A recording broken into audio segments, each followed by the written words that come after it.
Hi, Miss Smith. My name is Alexi. I'm going to be your nurse today. How are you feeling? Good. May you just please verify your full name and your date of birth for me? Okay. Faith Smith, November 10th, 1965. Okay, and just so I can double check, do you have any known allergies? None? Okay, good. Okay. Miss Smith, how are you feeling? You're feeling pretty good? Good. You look good. You don't seem to be, in any distress or anything. So let's get started. I'm going to do a health assessment on you. It'll consist of a series of questions and physical assessment. So if you have any concerns or questions you'd like to bring up before I get started, you can let me know. Nothing? Okay. I will go step by step on what I'm going to do. So, if you do have any questions, feel free to ask as they come along. Um, so, have you had any visitors while you've been here in the hospital? Your husband and your grandkids? Oh, that's awesome. That's awesome. Good. Um, do they live with you at home? They do? Oh, awesome. They support you? Good, good. I'm glad that you have that trust and support and people that you can count on, especially. And Miss Smith, do you know what year we are in? Good. And yes, we are about to be in 2022. Um, and do you know which Advent Health location you are at? Correct. Tampa. Good. Okay. Um, so I know that you have family support at home, but we also have great community resources like community yoga, community painting classes, community groups that get together and go on walks on Saturdays. So if you would want some education on those resources, I can more than gladly give those to you. Um, so first, I want to take a look at your IV site. Yes, the one in your hand. Correct. I'm just going to take a look at it, see if there's any redness, swelling, leaking around the site, because that might mean that the medications that we are flowing through your IV are not going to the correct place. If it is starts swelling or getting red, it might be infiltrated, which means that we will have to take the IV out because it is not being used properly. It's not working. So, you know, do you feel any pain, redness, or swelling in the site when I touch it or even when I'm not touching it? No? Okay, good. I'm glad. If that does change, let me know. Like I said, look out for any redness, swelling, or if it's pumping, if it does start to be painful, you definitely want to let me know because we want to stop that infusion and get that IV out. Um, so, another thing you could look out for is if you see that the tubing is kinked, that means you might not be getting the medication at all, so we do want to fix that as well. Okay, next, Miss Smith, I'm going to be assessing your respiratory and your cardiac health. I will be using a stethoscope, if that is okay with you. Okay, good, thanks. So first, before I do that, do you have any trouble breathing? Do you ever feel shortness of breath? No? Okay, good, good. Um, do you ever feel like you have any type of chest pain, doing anything specific, any certain movements while at rest, while moving, anything like that? No? Okay, good. And I just want to let you know that if you do have any type of chest pain, you let me know because we would want to further investigate that. Um, so I'm just going to listen to your anterior and your posterior lung sounds.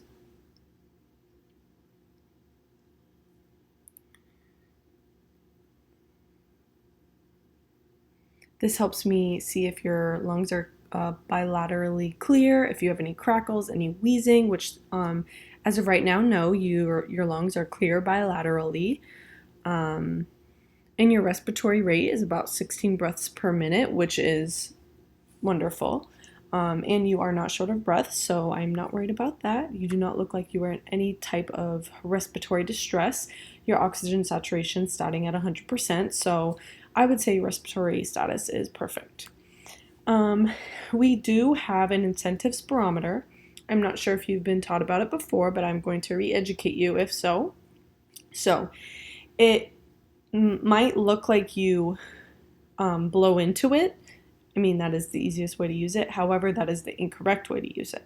So what we do is you put your lips around that blue part and you suck in, like you're taking a deep breath in, and then you will see the ball and the side measure go up.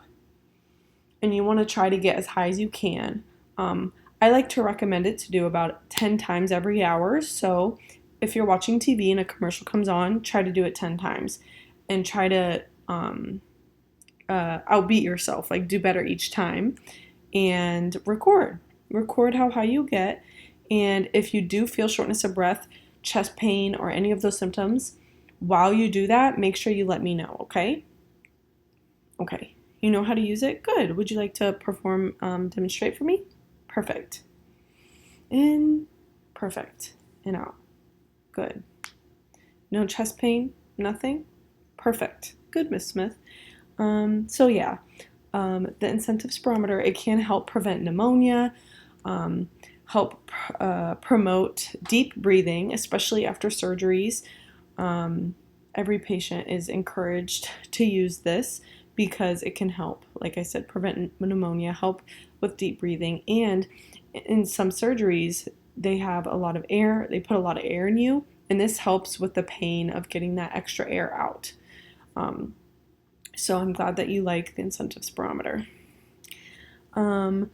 Okay, so next I'm going to assess your cardiac status. I'm going to listen to all of your heart sounds with my stethoscope, and I'm going to, with my fingers, feel your pulse in your radial pulses, okay? And your pedal pulses on your feet, okay? First, I'll feel your pulses. Okay. Perfect. You have bilateral pulses that are pulsing at your heart, in both of your extremities are pulsing at the same time. That's good. And your pedal pulses, perfect. They are not bounding, they are not thready, they are normal. Good. Okay, so now I'm going to listen to your heart sounds. Listening to your heart sounds, I would listen for any murmurs, any moments of no beat, anything abnormal is what I'm listening for here. Okay. Your heart sounds are normal. I don't hear any murmur, no missed beats, no skipping of beats. So I know you said you have not been experiencing any chest pain, but as you are a woman, sometimes women have different signs or symptoms of a heart attack than men. So not just chest pain, but it can include nausea and vomiting, shortness of breath, and jaw pain. So not all the time, but sometimes women can experience those symptoms and not think that it's a heart attack because they don't correlate nausea and vomiting to a heart attack. And men might not ever experience those when they get a heart attack. So just wanted to let you know some signs and symptoms to look out for. Even if you are not worried, just please let me know if you are experiencing any of those, okay? Okay. And next, I'm going to listen to your belly, okay? These are your intestines. I'm going to listen to bowel sounds because during surgery, our bowels are put to rest. And it might take a while to get them back moving to how they normally are. So I'm going to check each quadrant. You have 4 quadrants, your 2 lower and your 2 upper. I'm going to listen to each of them. I can listen to each for 5 minutes, but as long as it's normal sounds and you are active, not hypo or hyperactive, you will be good to go. So I'm going to take a listen now. Starting at the bottom right of the patient, going up, across, and down. You have active bowel sounds. I don't hear anything abnormal. Your bowels are doing their job after surgery. They are awake now, so that is good. Um, have you been experiencing any nausea and vomiting? No? Good. Any diarrhea? Good. Constipation? No? Okay, good.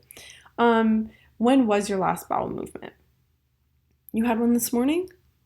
Good. What did it look like? Was it formed, loose, brown, black, green? What were the characteristics of your bowel movement? Formed but loose? Okay. And brown? Okay. Good. And did you have any trouble or straining at all to use the restroom? No? Okay. Good.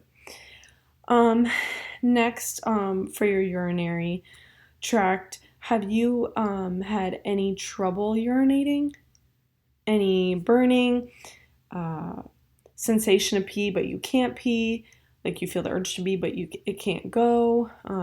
Any weird symptoms trying to urinate? No? Okay. Okay.